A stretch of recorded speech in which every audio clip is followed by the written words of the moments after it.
Và sau đây con xin gửi tặng đến tất cả các cô chú anh chị bài hát được mang tên Đêm Mưa Nhớ Mặn của nhạc sĩ Võ Hằng Lâm.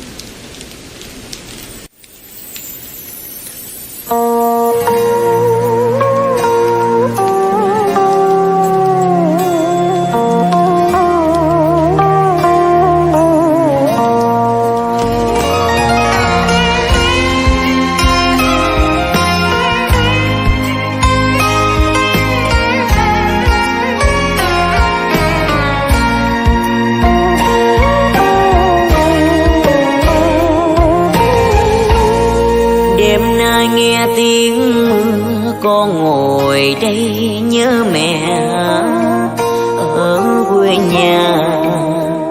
Mẹ bây giờ con nhớ con không? Tuổi 13 con phải xa gia đình, cõi quốc thân một mình nơi xứ lạ người xa. Đêm nay nghe tiếng mưa lòng còn sao nức nở, tuổi thân con khờ nọ đôi biết nhờ ai. Đời nổi trôi đâu biết đến ngày mai, nước mắt con tuôn trào ôi nhớ mẹ làm sao.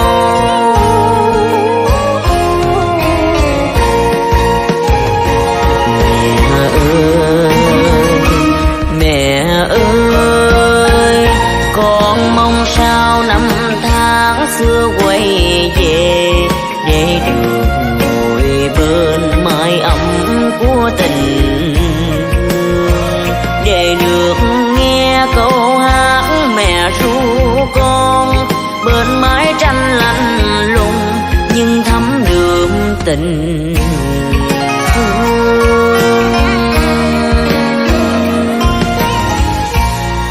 Qua bao năm tháng trôi đời bao nhiêu biến đổi, tóc mẹ đã hai màu vì dài nắng dầm sương. Rồi từng đêm mưa rơi thêm nhớ thương, nước mắt con tuôn trào ôi nhớ mẹ làm sao.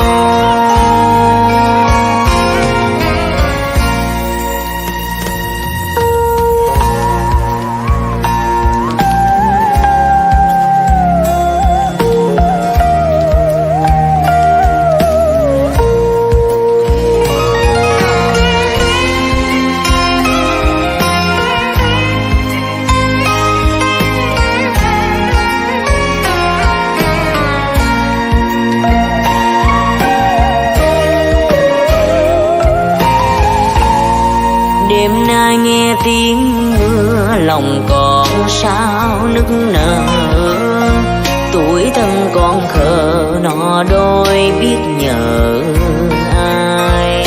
Đời nổi trôi đâu biết đến ngày mai, nước mắt con tuôn trào ôi nhớ mẹ làm sao.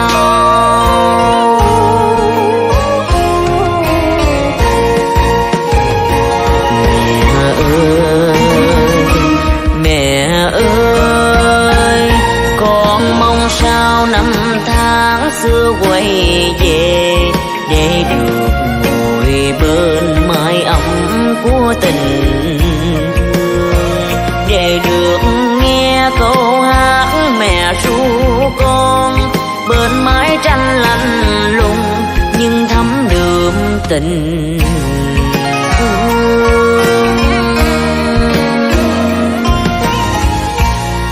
Qua bao năm tháng trôi đời bao nhiêu biến đổi, tóc mẹ đã hai màu vì dài nắng dầm sương.